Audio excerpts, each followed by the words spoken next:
Welcome to the season finale of Big Boys. Join us for this ultimate finale as we go to war. Trojan War, that is. The 1997 teen comedy starring Will Friedle. Find out what we enjoyed and why we think he deserves a much bigger career. All that and more in this season finale of Big Boys.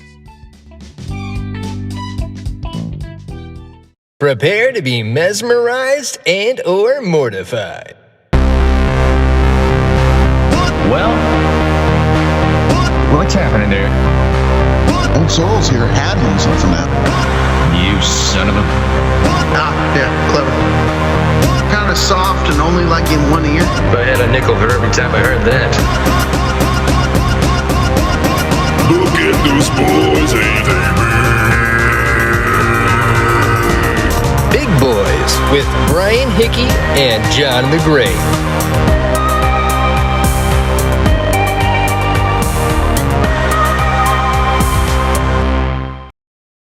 Hello again, and welcome back to the 10th episode, the season 2 finale of the Big Boys podcast. I'm your host, Brian Hickey. With me, as always, my cohort, my co-conspire, my man, the one, the only, the John the Great. John, how are you? You know what? I'm actually all right. It's been an okay early afternoon. Wow, all right. Did you hear that, ladies and gentlemen? For the first time in 2 season finales, John is finally all right. We did it. Just all right. Let's not get carried away. No, I wouldn't dare. Yeah. You know, that's actually a personal theory of mine in general. I try to be very selective when I say things like I'm good, I'm great, I'm well. You know, well is, but because my thing is like every time you ask people and they're like, oh, I'm great. And it's like, really, you're great? Like that's better than good. Yeah. Good is already good. Like it's more than just okay. It's good, and you're great. And sometimes people like to jazz it up with like, oh, I'm fantastic, or I'm okie dokie, or whatever, And it's like, and I'm just assuming you're putting like your hand to their chest and stopping them dead in their tracks in this transactional conversation. Whoa! You're great. No, I usually let it slide. But my thought is because sometimes people make the comment when I say I'm okay. And they're like, just okay? It's like, yeah, just okay. Like, I mean, I can't complain. It could be a lot worse, and I'm not going to sit here and, piss and moan up one side down the other. But it's like, are you great? What happens then when you are great? Something, you're on vacation, and like, maybe you finally got to go to Hawaii, and you get to see like, or here's one, you travel up north, and you get to witness in person the Aurora Borealis. Well, you've already ruined great. You're taking great down a peg. So, yeah. I mean, I guess it's good for vocabulary. You can find other words, but it's good vocabulary exercise. But, let's just have some perspective is all I'm saying. I always enjoy the saying, though, too, of like being miserable means that you're pissing and moaning. Like, who knows? Maybe you're pissing and you're having a great time moaning. Like, there's several variations of moan. Like, you could just, wake up in the toilet. Wake up on the toilet. Wake up and go to the toilet, just like having a thorough morning urination of yesterday's liquids that you stored up from sleeping, and then you just, whoa, I'm pissing, but I'm moaning in ecstasy. Whoa. Actually, I would think a lot of us have actually probably done exactly that. Like when you really gotta go and just, oh, I'm pissing. Yeah. I know I have to be world. Hear my moan. Yeah. Although. I mean, now we're getting into like an etymology discussion though, of like just the simple phrase of like pissed off. Like where did that, Yeah. Look at us using big words. Etymology. Like pissed. Yeah, etymology and piss. Man, we are coming up in the world. This podcast. Where I was originally going with it was last night I cooked a pork tenderloin in the Instant Pot, which I've been given to understand is actually the leanest cut of pork. So there you go, health for the win. Yeah. And no, granted, I had mashed potatoes with it, but still. Hey, it's a vegetable, right? I guess technically, yeah. I think that's like one of the. I mean, next to deep frying it, I think that's like the most unhealthy way to have it. But yeah, well, you had a you got to have a side, right? You got to have Yeah. sides. Yeah, and I had some okra, unbreaded, so there's a green vegetable there. You ruined the meal. That's cool. But no, what I was saying with that turned out well. So then today I get up, so for like a breakfast / lunch, reheated some of those leftovers, fried a couple eggs. We discussed this before. I think they call that the brunch. Yeah, but I feel like brunch has connotations. Right, like you gotta have a hat and mimosas. Yeah, and mimosas and stuff. This is just the first meal of the day. Just so happened to be at like noon, and so. Do you have yourself a brunch hat, John? Yeah, warmed up some of the rolls I had. I had sliced that tenderloin. Then you put some of those fried eggs on there, so you got like a McGriddle kind of thing, or I guess a McMuffin, but it was pork on there. Better. Yeah, it was better. Yeah. That sounds awesome. So you know what? I'm doing all right. Yeah. Yeah, just all right. Yeah. Which is a slight upgrade from okay. Yeah. Well, I just woke up a little bit ago. I did a swell piss and moan, and then Fair enough. I had myself some gas station chicken from the gas station across the alleyway here from my house. That's a choice, yeah. It is, man. And you know what? Like, I can't say just for that reason that I'm doing any better than all right, because like every time I eat that chicken, like especially because one time I went in there like this past month, and that is like a good portion of my diet. I'm not gonna lie, is these little gas station chicken nuggets. But one time I went in there and I saw them throwing away all the chicken. They're like, "Oh, sorry, man, we had a bad batch," and I was just all I could think was like, well, how far back does this bad batch go to? Because this has been my diet for like the past few months. And but here I am, still going in and purchasing the chicken and consuming it. Hey, you didn't get poisoned, so. Yeah, it just makes me think of that scene in Lethal Weapon where Mel Gibson's got the gun to his head and Danny Glover has to like take it away from him last second, like, Jesus Christ, you really don't give a shit, do you? Yeah, and like his tongue gets caught in a hammer, like it's literally last second, Yeah. You really are crazy, aren't you? So I just hear Danny Glover's voice every time I go in there and buy this chicken. Dude, we might have to do a Lethal Weapon episode. Oh, we for sure should. Yeah. Yeah. Like right now, thinking about it, thinking ahead, Christmas time. We do episodes on Christmas action movies. Lethal Weapon, Die Hard, there may be others.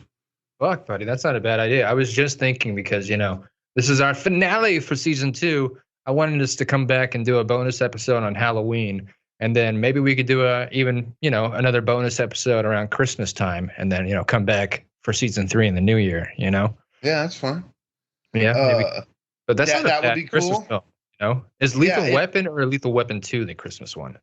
Lethal Weapon 1, the first one. Ooh, all right, yeah, and Busey, right? Busey's in the first. Yeah, Busey's in it.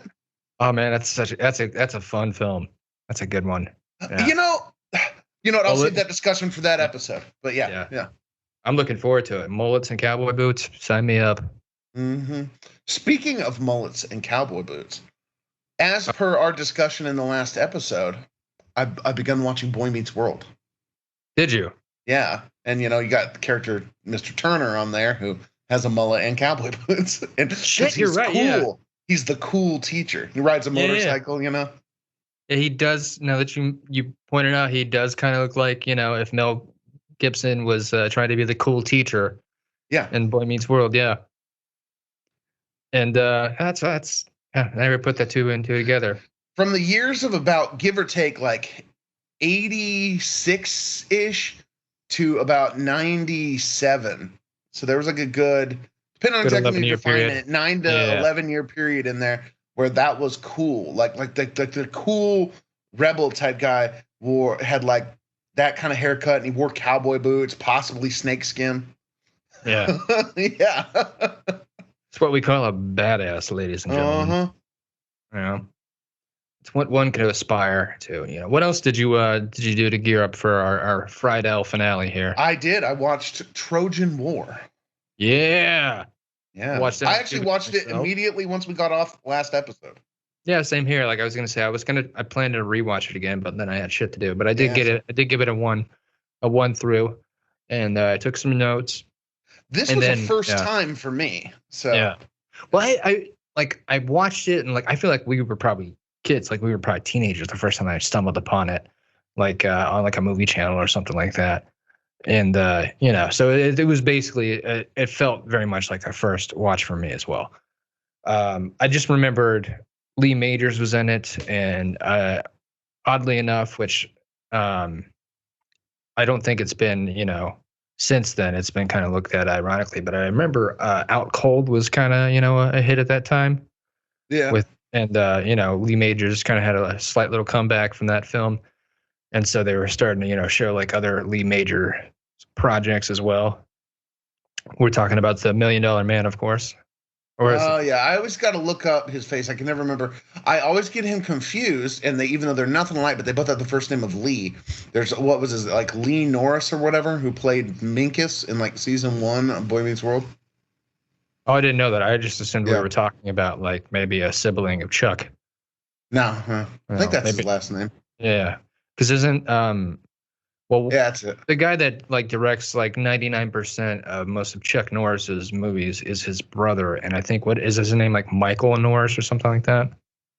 Oh, he was like a producer on Walker. There was, I think, Aaron Norris. Maybe that's what I'm thinking of. Yeah. But this is not. Minkus is not a descendant of Chuck. Yeah. Although I didn't realize it until just now. I googled to make sure I had his name right. He was on One Tree Hill from like 2003 to 2012. Yes, he was. Yeah. So his career didn't totally die. I'm kind of all right. That's cool. Good for him. Minkus lives on. Minkus lives on. He might still be doing some other stuff. But yeah, before we get into our Trojan War and just the different research I did on Will Friedle, let's conclude our opening wrap up with John. What's new with you? What's new with your junk? Well, I already gave you the pork tenderloin story. That was good. Mm-hmm. And how did that affect your junk? Oh, well, not exactly that junk, but I did have to take a large pass a large amount of excrement earlier. I'm trying to say that as nicely as possible. So you went poo poo? Yes. Mm-hmm. But yeah, there's not a whole lot else really, Sorry, I had to pull a little old JTG there and drink a soda and see. I'm going to be cool about it. I know you need to stay refreshed. No, did everything but chew on ice cubes. Matter of fact, I'm going to turn it so we can't see the brand name. But then smart man. Now he's learning. There we go. Refreshing. Yeah. Well, so I we went back and we watched ourselves the Trojan War. I went back and just caught up on all things Friedle, see what he's up to recently. I did go and watch the Critical Role thing, which I didn't watch that. All right. I couldn't really get into it, but I honestly think it's right up your alley, man. It's essentially just, and I don't know that he's like the center of it. It's I think he's just part of it. He's just part of it, and but it's essentially like a group of voice actors that get together and play Dungeons and Dragons.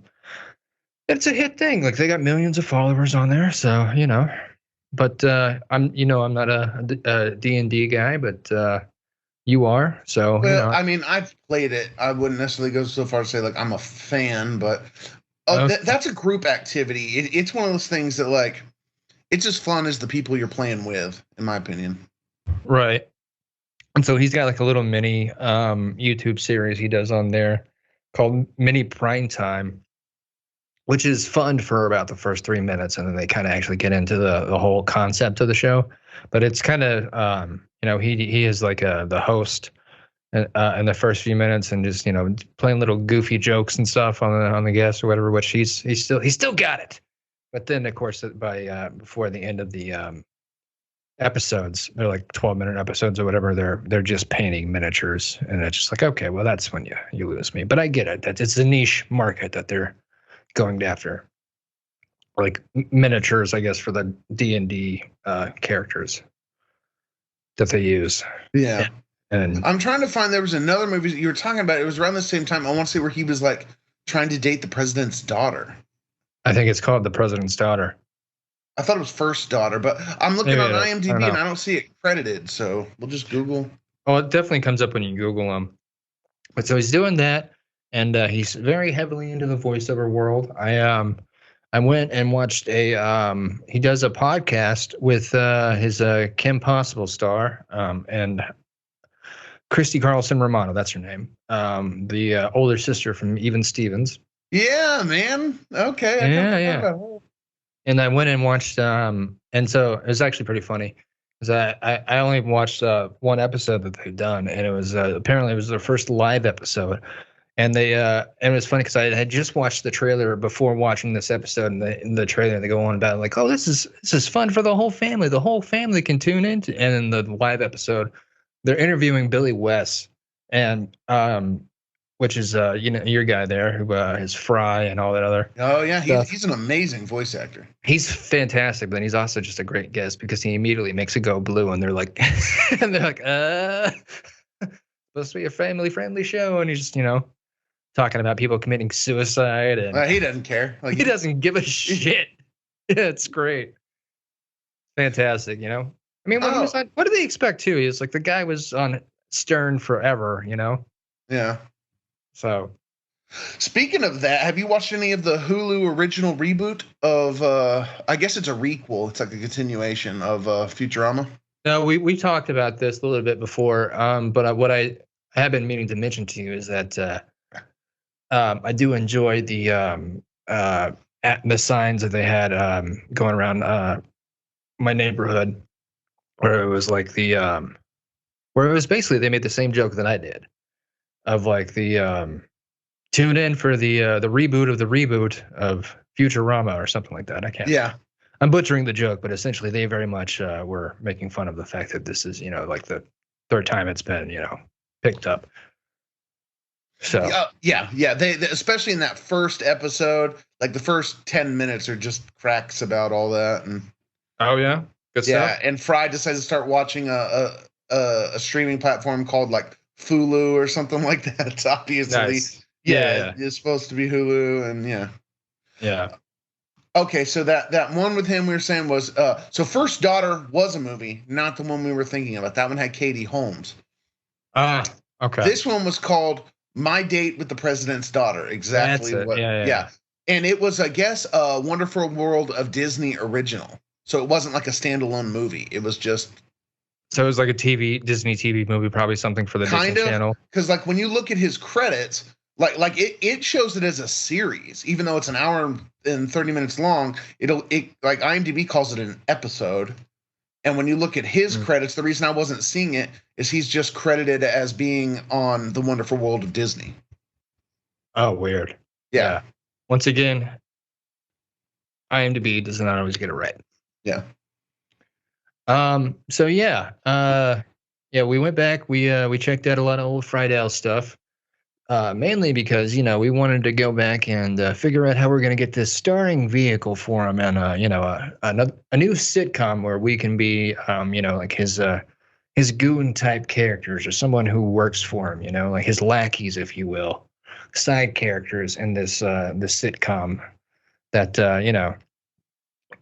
that's on surface, it's supposed to be about Will Friedle, but then, we seep in and kind of become the stars of it. And he's, just a titular character. And so I asked ChatGPT to write us the first opening scene of a show that I'd like to call Fuck Me, It's Friedle. Okay. And then, of course, fuck has got like an @ symbol where the U is. So it's like, fuck me. Yeah. And I sent you an email for this script. So look that up. It should be from my my Hiccup a J 1 email, because I couldn't get Hickey BJ by itself, because I guess there's somebody else with Brian James Hickey who really needed that email account. Either that or there's someone out there that just thinks they're hilarious. But it's possible, It's funny because as far as Brian Hickey's going, it may not be the Highlander. There's a guy on I'm friends with like 6 or 7 different Brian Hickeys on Facebook, just because cool. there was a different Brian Hickey who was very very adamant about us all friending each other. Did you meet him in person, or did just some No, Brian? just on Facebook. And get this, like he probably just didn't realize that he already reached out to me, and I did it once, and it was like, oh, this is just a gag where we're like we all have the same name, like no thanks, and defriended him. Then he came back at me a second time. He was like, you persistent son of a bitch. All right, all right, he's dedicated to the cause. Yeah. So you got me, BH. And you know what? He probably hasn't even. He's probably not aware of this, and I'll if he listens to the podcast. I also have a nephew named after me, named Brian Hickey. So you can also find him on my family relatives. That's cool. Yeah. Well, So would that make him the second? I mean, it's a little bit blurred because he has a different middle name, but I guess in a way. Because I know technically there's a difference between a junior and a second. Not really. I mean, my brother's gonna hate that I said that, but no, there's not. It's just whatever you want to be called. No, well, I'm sure there's a little bit of overlap, but technically there is. I mean, the technical difference is that Kevin Hickey Jr. would get pretty pissy if you called him Junior instead of Kevin Hickey II. Yes, he is. I was right.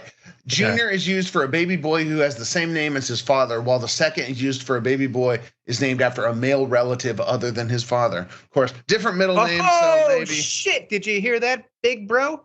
You're a fucking junior. Yeah. You're a fucking junior. My nephew is the second, technically. Yeah. So yeah, that's what I was saying. Oh, he's gonna be so pissed about that. But three men generationally you can't have argue the same with name. the internet. You can't. Yeah. Okay. So I guess if there's three, so he's already let that ship sail. It said when three men generationally have the same name, like a grandfather, father, and son, two can be used, but junior is usually preferred. Yeah, I feel like someone who is also in my shoes is just like, oh, this is gonna piss off my brother. Yeah. That's what it becomes. Yeah. Wrote that down. Oh, good stuff. All right. Well, so did you did you find the Yes, I did. I sent you? Okay. All right. So I'll read you what I put into old ChatGPT. Please write me the opening scene for the multicam sitcom show. Fact me, it's Friedle. It's a show centered around two goons who work for an actor turned loan shark, Will Friedle, Eric from Boy Meets World. The two goons are played by the actors Brian Hickey and John the Great. Right. So enter. Yeah. Interior, Friedle's loan shark office. Day. The camera opens to a cluttered, dimly lit office with mismatched furniture and Will Friedle loan shark sign on the door. Brian, late 30s, scruffy beard, not possible. And John, early 40s, balding with a ponytail, sits at their desk surrounded by stacks of unpaid bills and ominous-looking paperwork. They're dressed in ill-fitting suits that scream amateur criminals. Okay. John, remind me again why we're working for an actor turned loan shark. Hey, when you've got student loans and a love for 90s sitcoms, you take what you can get.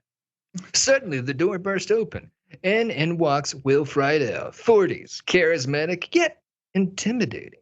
He's wearing a sharp suit and sunglasses indoors, clearly embracing his new life as a loan shark. I'll be Will Friedle. Okay. Boys, I've got a new assignment for you. We've got a deadbeat client who needs some persuasion. Persuasion, Will? You mean like gentle persuasion? Will pulls out a baseball bat from behind his desk and casually twirls it. No, boys, not the gentle kind. The Friedle kind.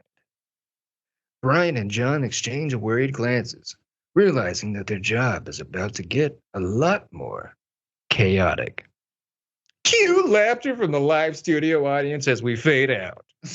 I think, okay, the part that I had to laugh at was that literally, ChatGPT is a great tool, but sometimes it gets things like way too on the nose, where it's just like, you've got student loans and a love for 90s sitcoms. So it's literally like you put in there, it's like Loan Shark, this guy from a 90s sitcom. And so ChatGPT is like, hey, Boom, right there. Yep, it's kind of hit the nail on the hammer though, that one for sure. Yeah. So, Will Friedle, if you're hearing this, take a break from your miniatures, prime time, whatever thing you're doing on the YouTube, and let's get the show developed. Actually, don't even take a break from whatever the stuff you love. Keep doing you. You seem to have more time on your hands than us. It would be our pleasure to do this. Our great pleasure. Yeah. Our greatest of pleasures. Yeah. Anyway, so while we're on the subject of Will Friedle, did you what was your opinion overall on Trojan War? We kind of just glossed over that. Yeah, I was gonna say we're gonna get to it here in a minute, but if I had to put it into a word, it would be meh. Yeah, I mean it was funny. Jennifer Love Hewitt was nice. And we'll get to it here in a sec. But I feel like it was like and interesting enough, it came out. I don't know if they were filming it around the same time, but it came out before Can't Hardly Wait, which has got a lot of. It's obviously both have Jennifer Love Hewitt in it, but it even has a similar joke like hey, teen jock character, why don't you take a condom? Sorry, my girlfriend has already got me wearing one. Like literally both those jokes are in this film and Can't Hardly Wait. This one came out a year before, but it's very much like the not as good version of Can't Hardly Wait. I need to watch that. I haven't actually seen that one. That's good. You'll know what I'm talking about when you watch this. Yeah. But so also right before we go ahead and get to old Trojan War, I also had ChatGPT write us a sketch that I haven't read myself, so this might totally suck ass.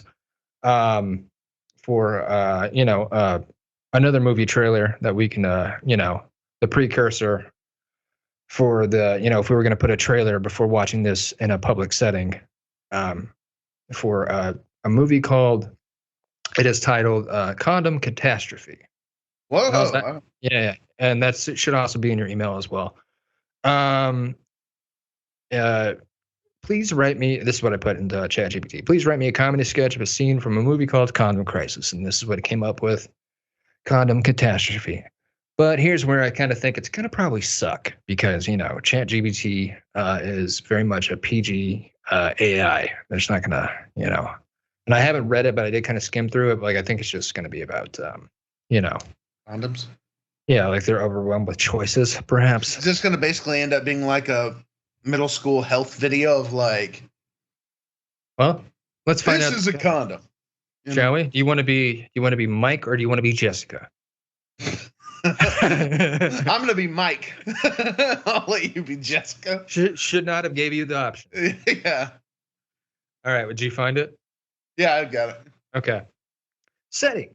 A convenience store aisle with shelves stocked with various items. Two characters, Jessica, an over-the-top drama queen, and Mike, a laid-back and clueless guy, are in the midst of a conversation. Mike, we're in a This is my drama queen voice, by the way. Okay. Mike, we're in a condom crisis. This is a total disaster. What? Condom crisis? Jess, calm down. It's just a box of condoms. Holding a box. Just a box of condoms. Mike, don't you understand the gravity of the situation? We can't just pick any random box. It's a matter of life and death. Well, not death, but you know what I mean. I still don't get why you're freaking out. Can't we just grab one and go? You have no idea, do you? These condoms, Mike, they define our future. They hold the key to our destiny. We can't trust just any brand. What if they're too small or too big? What if they're too tight and cut off the blood circulation? Jess, I think you're overthinking this. And what if they break, Mike? What if, in the high heat of the moment, they decide to betray us and rip apart? We'd be doomed. I don't think condoms are that rebellious. Oh, yes, they are. Mike, they are. And we can't afford to take that risk. Our future children depend on this decision. Future children? Whoa. Slow down there, Jess. Okay, fine. Maybe I'm being a bit theatrical. But seriously, we can't be hasty with this decision.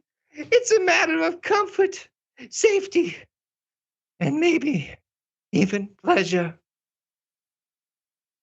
Well, I guess I don't want to compromise on any of those things. Exactly. So let's analyze our options here. We need a brand that's trustworthy, dependable, and oh, what's the word I'm looking for? How about satisfactory? Yes, that's it. Satisfactory. Now let's check the reviews on these boxes. Make a pros and cons list, and maybe even call in for some expert opinions. You're taking this to a whole new level, Jess. That's me, Mike. When it comes to condom crisis management, I don't mess around. All right, let's start the great condom debate then. The scene ends with Jessica and Mike engrossed in reading condom box reviews with shoppers passing by, giving them curious looks. That could have been a commercial right after that, and then it was like Trojan, you know? Yeah. Which leads us to our titular movie here, Trojan War, a giant advertisement for Trojan condoms. Yeah. I mean, that's actually well done on Trojan's part. Yeah. I mean, if it was a more successful movie, probably, well done on the part. But did you ever look into it? Like, what has it got like on Rotten Tomatoes? Like, I imagine the critics probably, tore it to pieces. Critics scores probably low, but I can see it having an okay audience score. Yeah, I don't know if the movie was big enough. May not have that many on there. I don't know. I feel like Will Friedle has a loyal fan base, so probably like especially around that time. Yeah, well, I mean, like, there's only a handful of starring, which is still an exceptional, thing to have. But there's only a handful of starring movies for him, so they're all probably like, the fans probably are like, they love the fact that he's starring in it. You say that, but no critic reviews, 39% audience score, so they did not like it. Yeah, that's worse than I would have thought. Yeah, I mean, like, I didn't think it sucked that bad. Yeah, I enjoyed it. It just, it was like, like as I said, in a word, it was meh. Wasn't the greatest 90s sex com or whatever, like that time. Certainly just portrayed Latinos just spot on. Well, they were in LA gangs. I don't want to make any wide sweeping generalizations about groups of people as a whole. But, they did.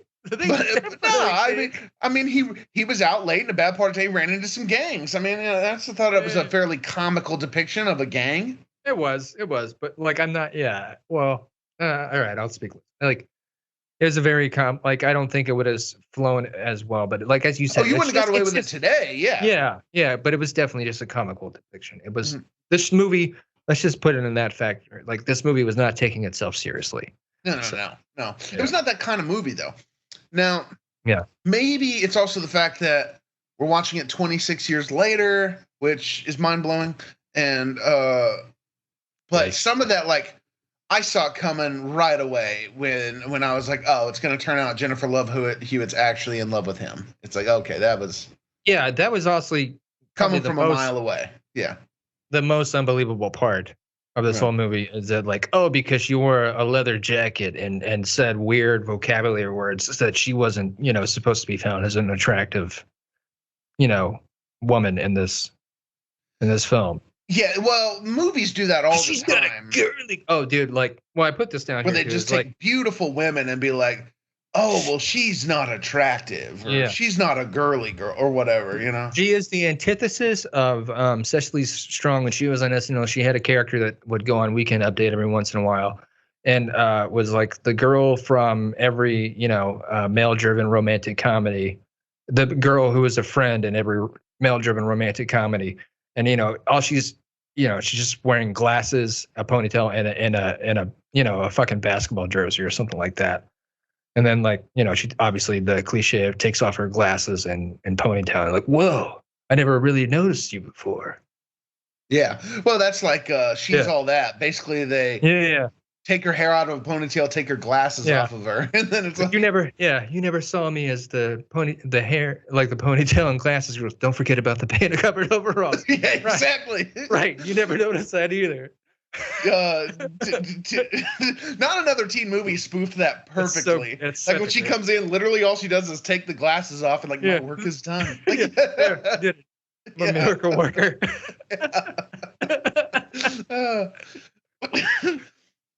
That's so great, man. Yeah. And this movie has its moments as well. But there's also like some references in here that like are just so of the 90s, and like it's a little bit even before our time, where like I think it's J. Love Hewitt's character who says something, or I don't remember, but like they say like they make a reference to I don't remember what it was. Maybe I should rewatch it again right before doing this, but like she goes like, "Who am I, Michelle High?" Like, I have no idea the fuck you're talking about. Who's Michelle High? I don't remember that line either. I should have rewatched it too. What was she saying it to? What was going on when she said that? I think it was they were reenacting what Will Friedle is going to do with the girl that he's going after. Like what's he going to say? Yeah, I don't remember that either. But I'm sure it was somebody. It was probably relatively relevant at the time. Yeah. Relatively relevant. That's a good. You heard me. And so, yeah. But now I do think it was funny. I guess him and Jennifer Love Hewitt actually dated for a while around this time, because around this time, actually, after I think it was 1998, she guest starred in one episode of Boy Meets World. Nice. Yeah, and where he was into her and stuff. Yeah. I have to say she still is good looking. If you see her now, it's like, I have on here that literally no one else on this planet ages like Jennifer Love Hewitt. Yeah. Like she's older than us in this film, but yet somehow, I don't know how time works, but we are older than she is now. You know what I mean? Like if we were to be compared side by side to what Jennifer Love Hewitt looks like today, we look like we're 5 years older than her. Yeah. Yeah. She looks great. Yeah. Yeah, I could see that. I get, but what you're saying though, like, I wouldn't say she was supposed to have been portrayed as unattractive though. She was just supposed to be that kind of well, like she complained about the other girl being a girly girl, so she was just supposed to be that kind of like didn't care, and Here's some of the vocabulary her character uses in the movie, which is just like okay, we get it. She's supposed to be have an off-putting vocabulary.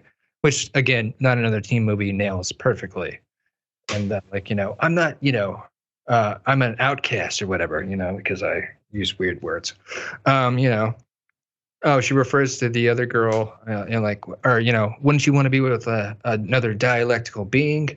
She uses the word chattel, jejune, and so I read it. Who are we trying to impress here in this teen comedy? Well, I think it was supposed to. That didn't stick out to me as much. I think it's just supposed to signify that she's kind of one of those people. Like she's obviously supposed to be fairly intelligent. Yeah. We all knew somebody like that thought, "Oh my goodness, like every fad was dumb, and all these people are stupid, and their IQ was dumb." And so I can see why. Why are you into this girl that's dumb and doesn't like? So obviously she's got a large vocabulary, I haven't thought about this chick in years, but there's definitely one girl that we went to high school with that comes to mind.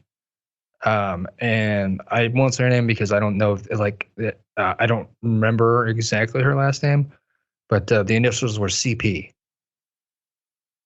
Oh, I think I know who you're talking about. I thought you might.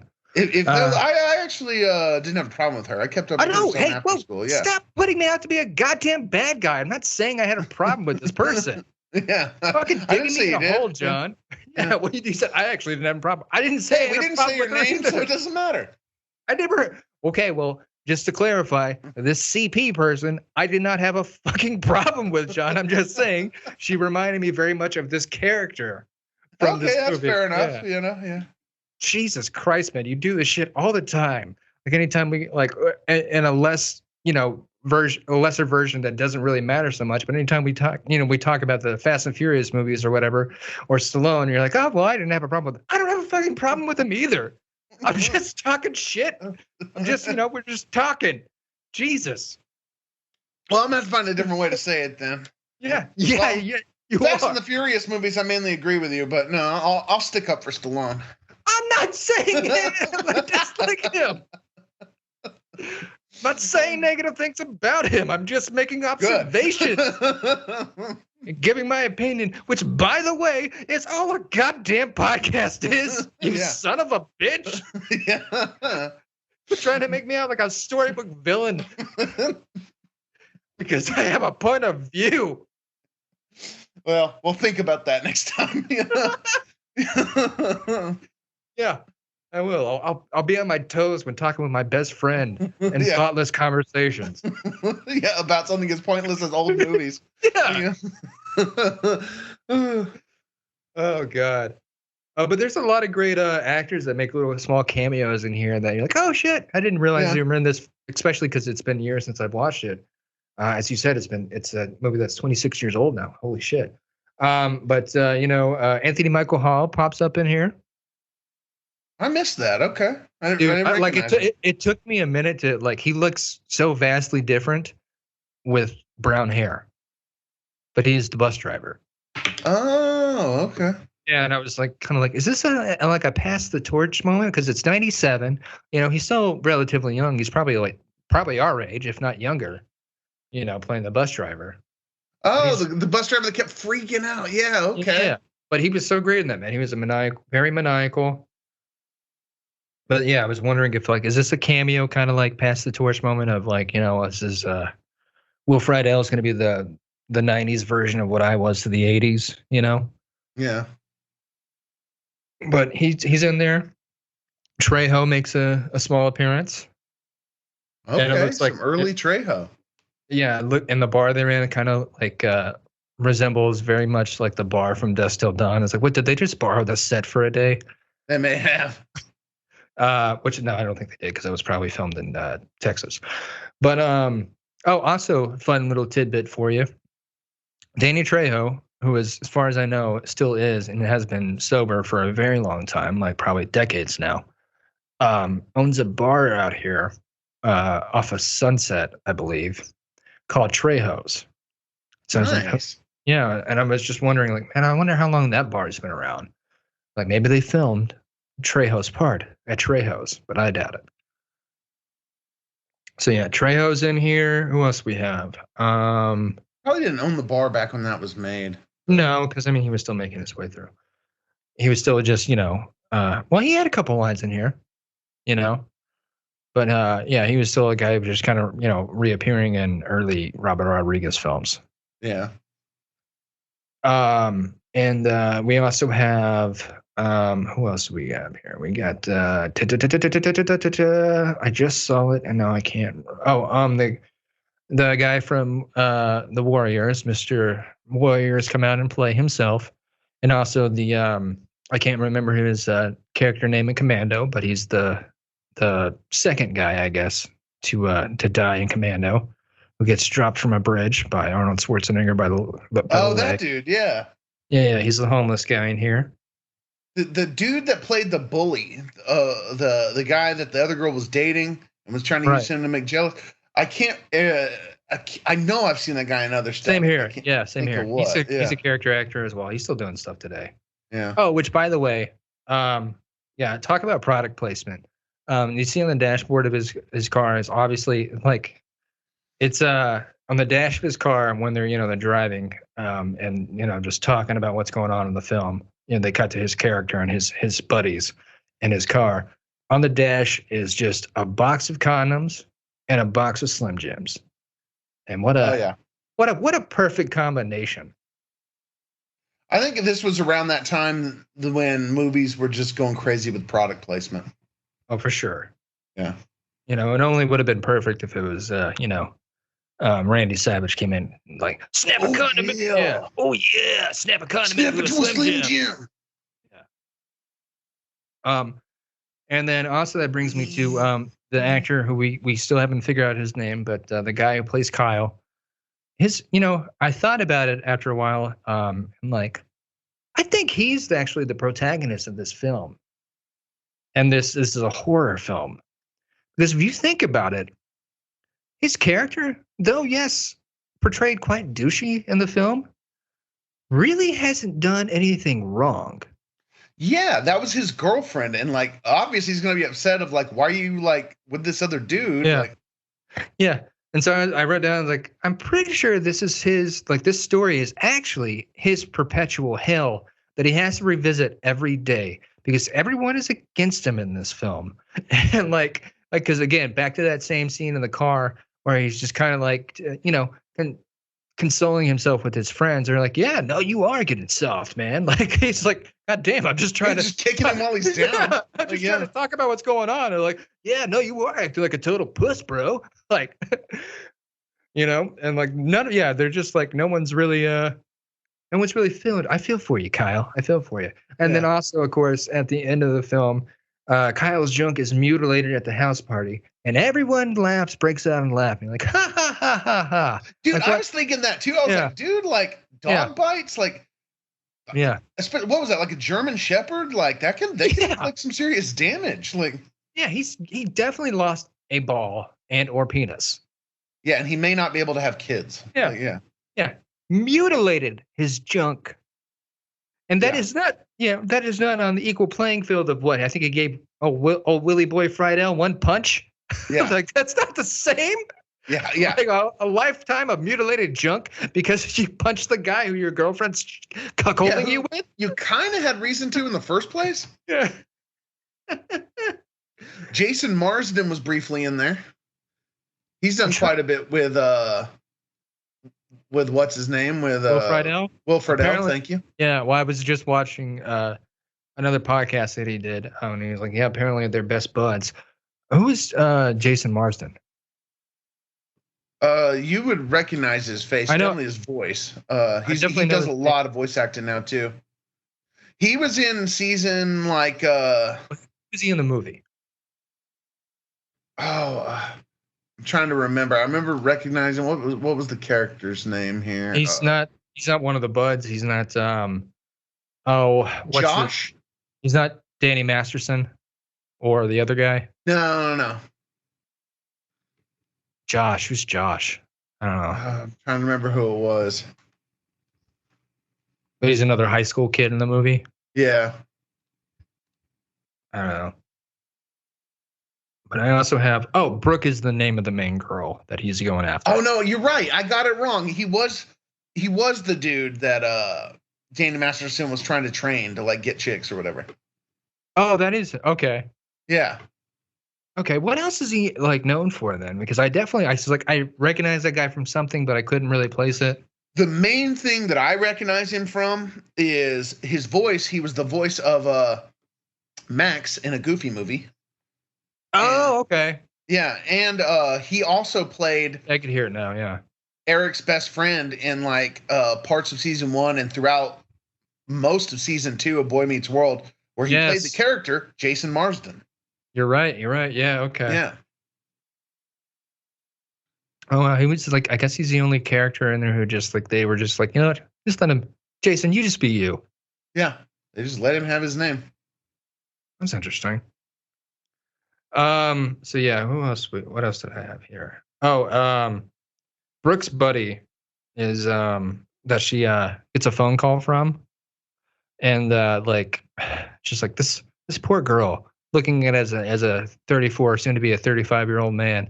I'm just like, oh no, she is doomed to be an alcoholic because Brooke's friend calls her on the phone, and the first question Brooke asks, and she goes and calls her and goes like, are you going to Kitty Ashton's party? And Brooke responds with, well, who's going to be there?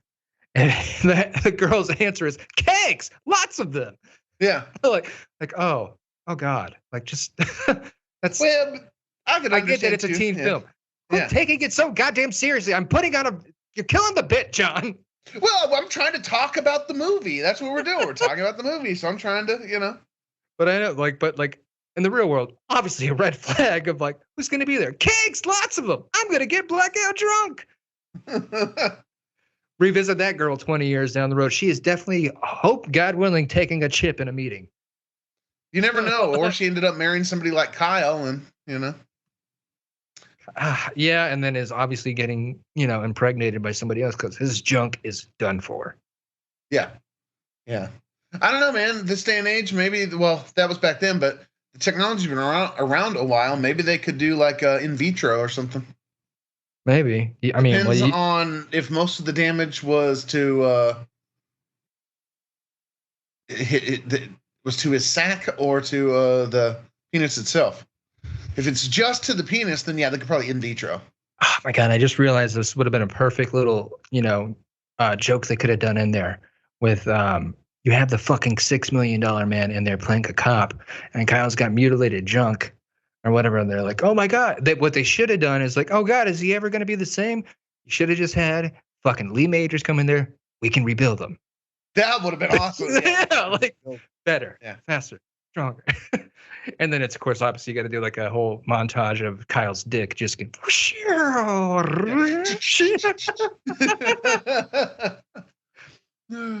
Oh, it would have been so good. Kyle, the $6 million cock. Nice. For sure, they've definitely. That's the spinoff. They for sure have done a parody of that, right? And I'm sure if you search the internet somewhere, I'm sure it's there. Yeah, I don't feel like tainting the old browser with that. Oh, and like the character names in here are like so goofy. Again, I kind of wish I took another viewing of this before because I can't remember what this is in reference to. But apparently there was a character in here named Becky Chubb. Okay. It's like I just wrote down Becky Chubb. Sounds sexy. Yeah. Is she gonna be at the party? Yeah. Yeah, she's gonna be with kegs, lots of them. Overall, though, I thought it was I mean, it is what it is. Like you're not watching to see. Oh yeah. The Oscar movie of the year, Going back and watching it now, obviously you're watching it through the lens of like that it wasn't obviously it wasn't a very popular film. I mean, it's hard to find. It's Will Friedle is not known as like the teen movie sensation or whatever. He's not Jennifer that we all hoped he would become. Yeah, exactly. But he seems to be doing great. He's doing a lot of voiceover stuff, which, by the way, I didn't have a chance to look into it. Is he the voice of Batman in Batman Begins? Batman Beyond, yes, he is. Terry McGinnis. Okay, that's awesome. See, I didn't know that. That's fucking great. See, that's why I know a lot of people talk about they should do a Batman Beyond, like a live action, a futuristic Batman to do that. He's getting a bit old to do that now, but it'd be cool to have him in there somewhere. Yeah, for sure, man. Yeah. He's such a versatile actor. He can do anything, Oh, there was again, back to just being spot on, well, no, this is actually doesn't even make sense. But the portrayal of what these if you will, his parents are a bit hoity-toity, out of touch. And his mom calls, she sees him stealing a golf cart or whatever the hell the thing is, and thinks he's one of those crack tagging bangers, I think is the phrase she uses here. So I thought this would be great lyrics for a song, and feel free to join in with me. But been spending most our lives living in a crack tagging banger's paradise. Lee Major patrols our vice, living in a crack tagging banger's paradise. Not sure it has the same amount of syllables, but I think you're on. Yeah, I was gonna say I just noticed that as I did it. Yeah. It was maybe if it was just a crack tagger's paradise. Yeah. Yeah, that would fit. But a crack tagging bangers. That's what a phrase. It was a good. Technically, crack taggers has one more syllable, but I think he can make it work. I think it's enough because the way he kind of pronounced it, I think he can fit it in. Yeah. Well, we should have consulted beforehand. Yeah.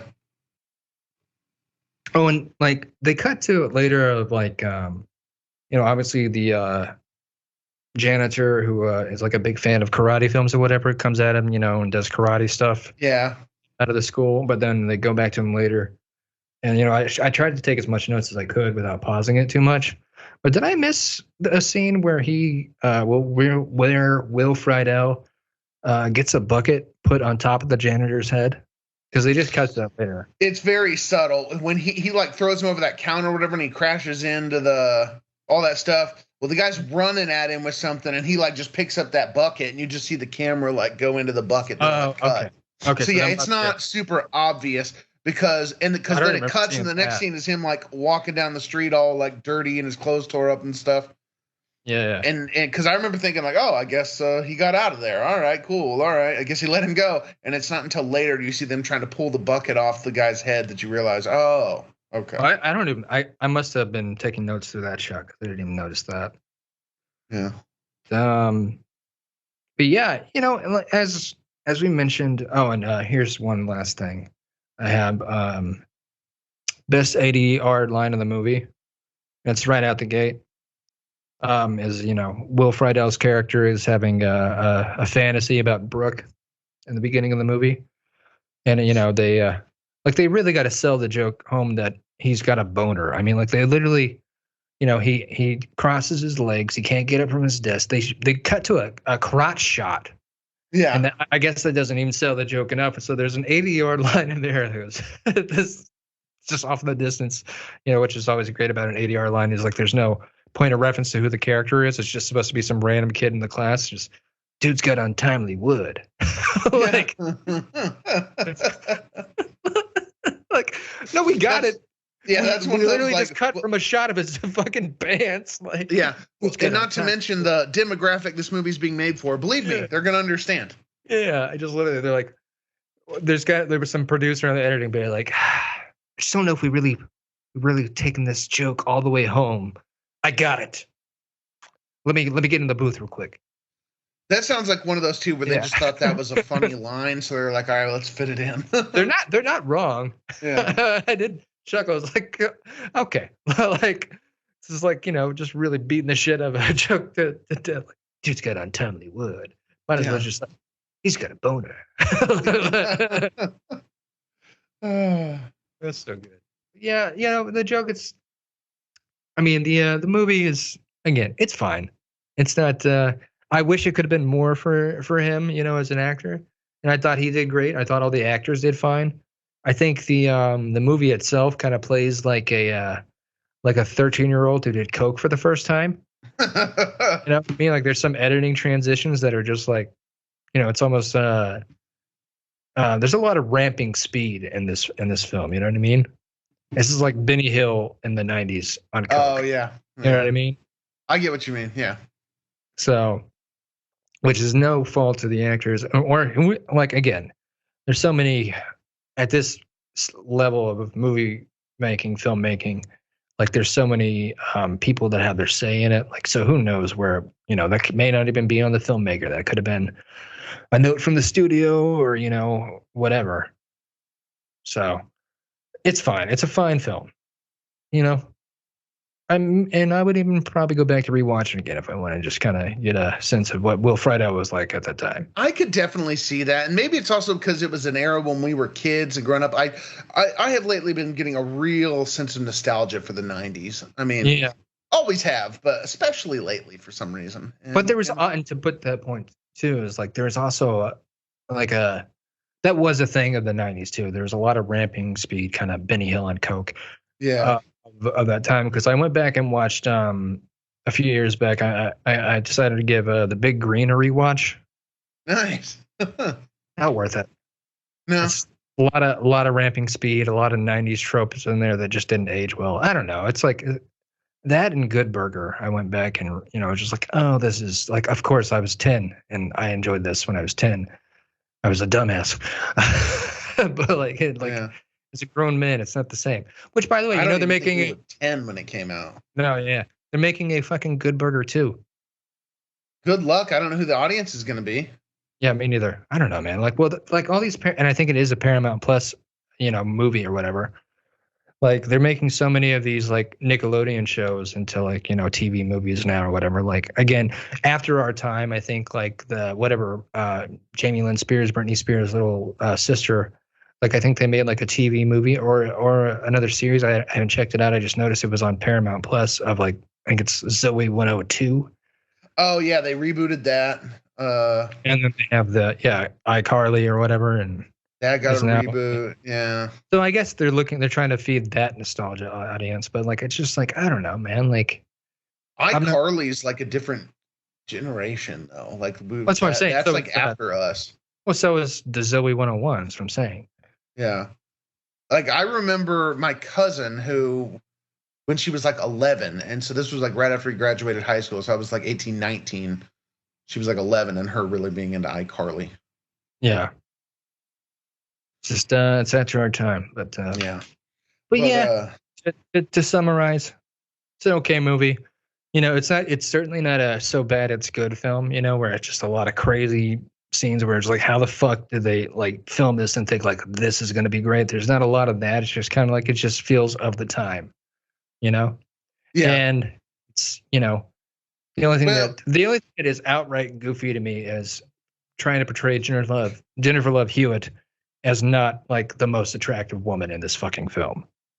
They did. I mean, we already talked about this, but they did that a lot back then. You still see that in movies now. Like, it's not even a movie, but you'll have ones like half of Taylor Swift's earlier stuff of her talking about like the boys don't like me. He wants to date the cheerleaders. Is like, okay, you never had this problem. Like you're really hot. You know it. I'm not going to sit here and believe that you don't know how hot you are. Like, like come on. This is what the friend character should have been to Jennifer Love Hewitt in this film. Is like, even though like we get it, you have a quirky vocabulary, but you get that you're hot, right? Like you're really, really hot. You're not fooling anybody. Like that should have been Jason Marsden's character. It's just like, we know you're a smoke show.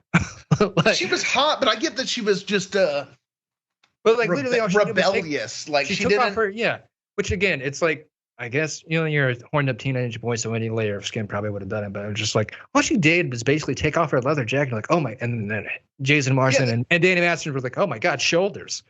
Yeah, that's what I'm saying. Yeah, now like you said, teenage boy. Heck, I'm not even gonna lie. Guys our age, still just whoa ankle. All right, But yeah, I get that she was supposed to be portrayed as like like tomboyish. I guess that's the word I've been looking for. And so the first time they see her actually like dressing like a girl, they're like, "Whoa, holy crap!" So, yeah, I don't get it. It's So again, just of the time, it's a fine film. Yeah. But I don't know. Do you have anything else you want to add to it? No. The only thing I was gonna say that stuck out to me, which I already covered, was like within the first like 7 minutes of the film, I already knew, oh, it's gonna turn out she's in love with him. But yeah, but I feel like every film.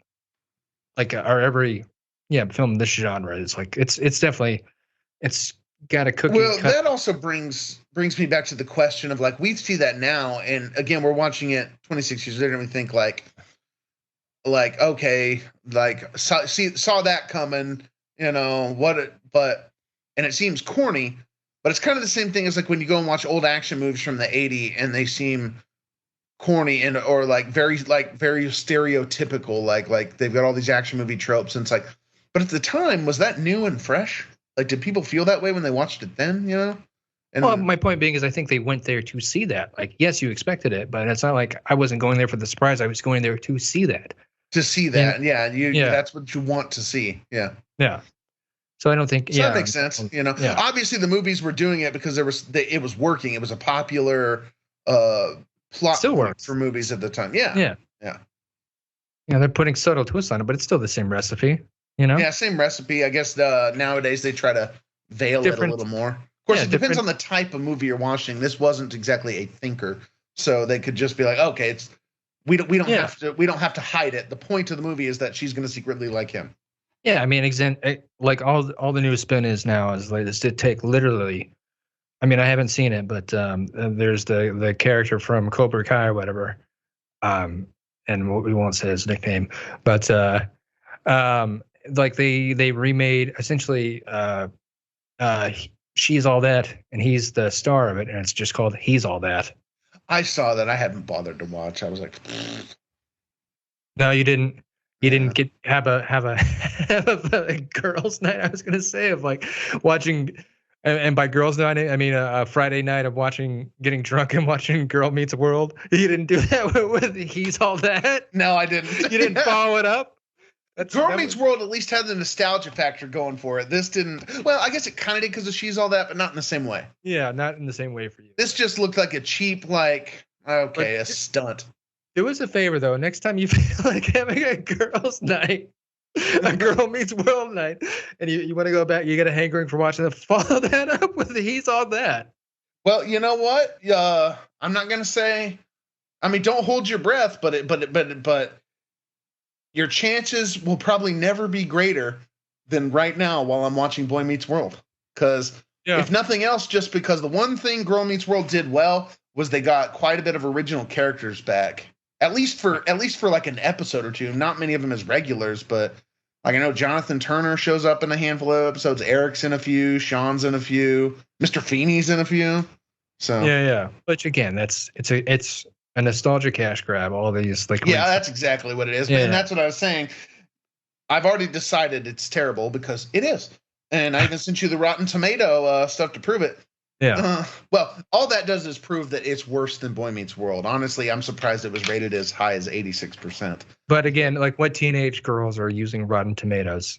Like, Yeah. all the people rating it are mid-30s dudes like you that are like, this isn't Boy Meets World. Well, then, if so, then I'm even more confused because they still. I wasted my whole drunk Friday night watching this show. I'll stand by that. I don't care. And all they did was talk about girl shit. That's not my complaint. I mean that is a factor in that. Obviously, I think it's geared more towards a female crowd, but I just don't think it's near. We're giving that away. The girl meeting the world.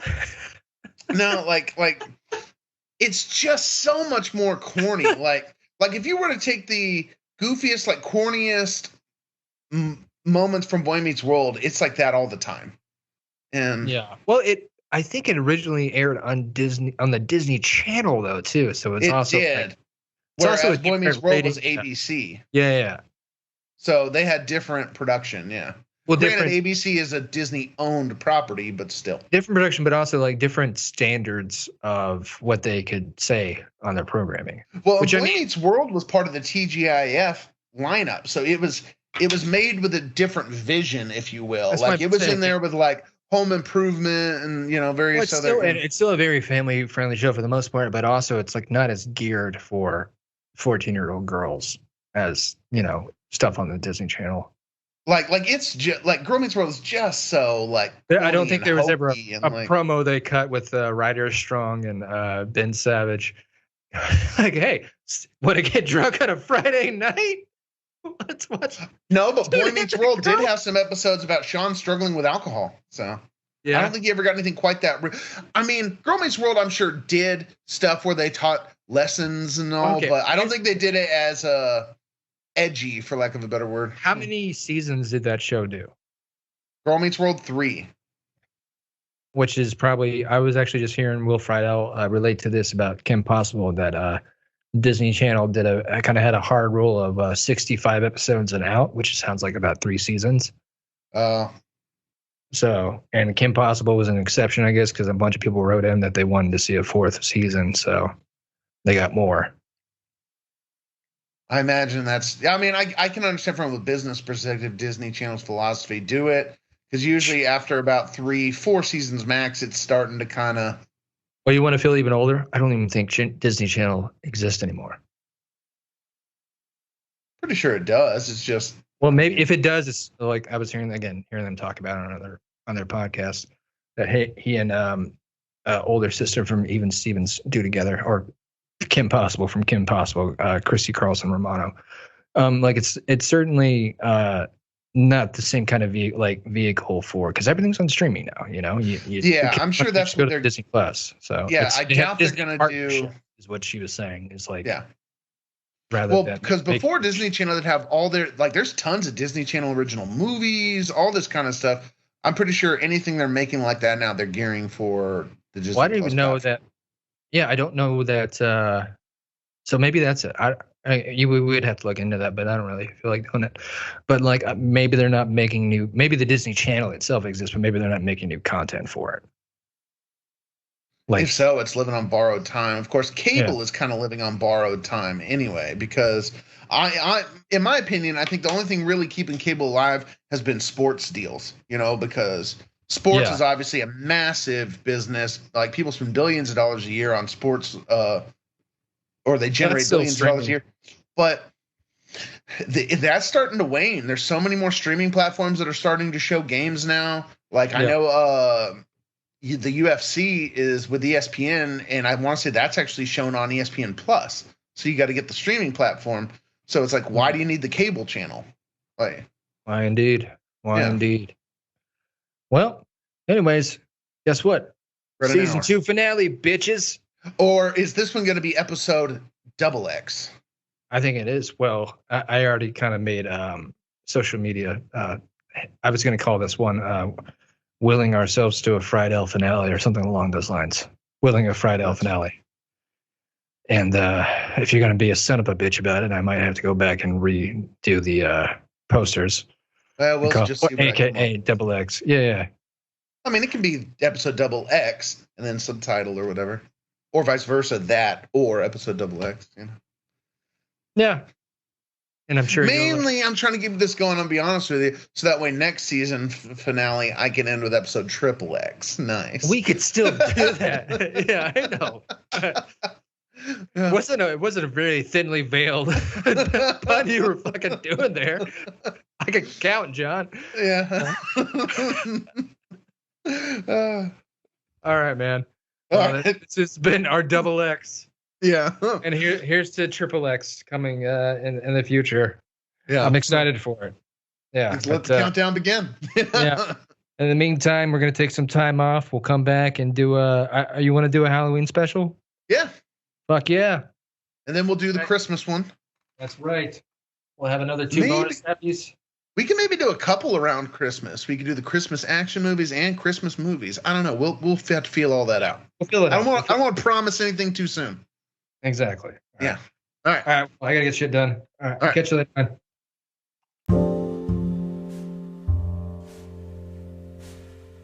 Well, how about that for a season 2 finale, dear listener? Yes, we talked about the War of the Trojan, the Will Friedle, the animation of things he was in that were animated. And we ourselves, in doing so, became quite animated. Yes, as we have done so on previous episodes of this podcast, and will continue to do so in the future. We thank you once again for tuning in, and we so do look forward to you joining us in our next season. That would be season 3, or as John would like to call our next season finale, Triple X. So stay tuned for that.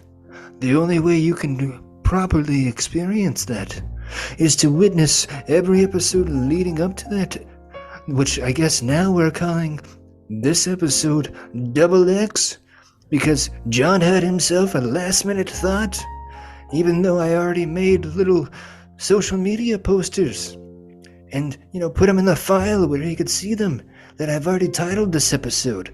But hey, guy wants to make an X pun.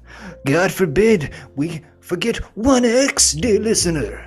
And old Bry Guy has to go back to Photoshop and start making other documents, which he's fine with. Look at me and all the free time I have to make last-minute changes.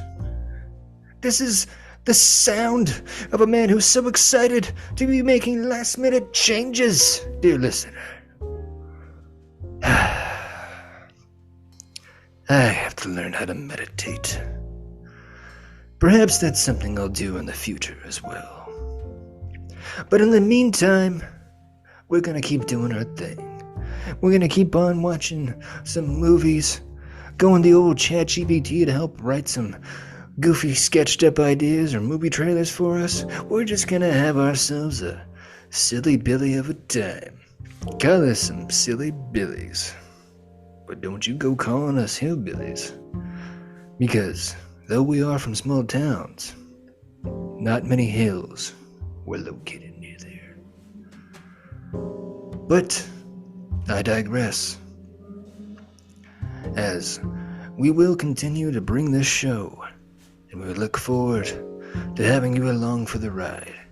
And please do tune in the upcoming months, as we will be having at least, well, certainly one, most likely two, but maybe even a third bonus episode for this season.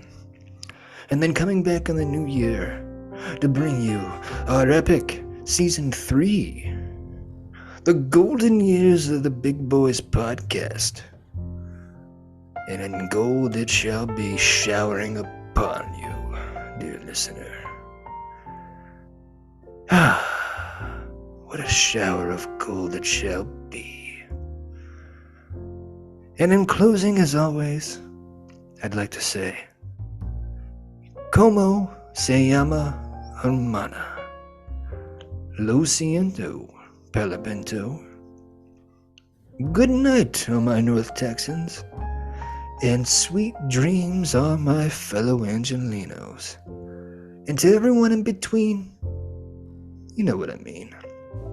Have a great day, a great night, a great evening, a great flight.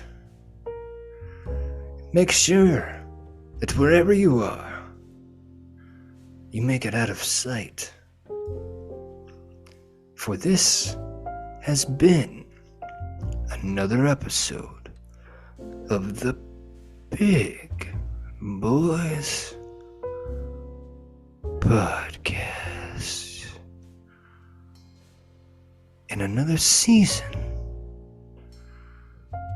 of the X's of a season finale, Double X of the Big Boys Podcast.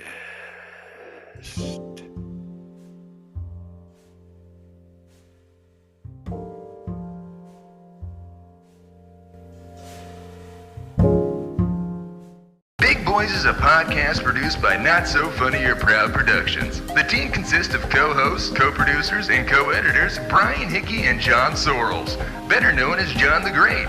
For more information about the duo or this show, please visit us at bigboyspodspot.com, or feel free to take a gander at our production page, notsofunnyorproud.com. Look us up on social media and follow us at Big Boys Podspot.